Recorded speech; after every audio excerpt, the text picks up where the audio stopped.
ওর বিয়ের জন্য যে এতগুলো টাকা লোন করলেন পরিশোধ করবেন কেমনি? দেখি আল্লাহ বলছে এটা নিয়ে তোমার চিন্তা করতে হবে। কি হয়েছে? কিছু না, কিছু হবে না।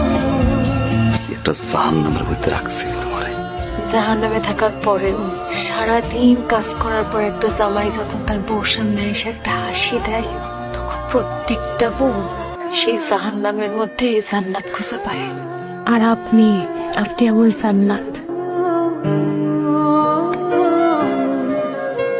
বউ, হ্যাঁ মা, এটা তুমি কি রাঁধছো? এটা তুমি ভাত রাঁধছো? আমি তো দেখতেছি যাও রাঁধছো তুমি।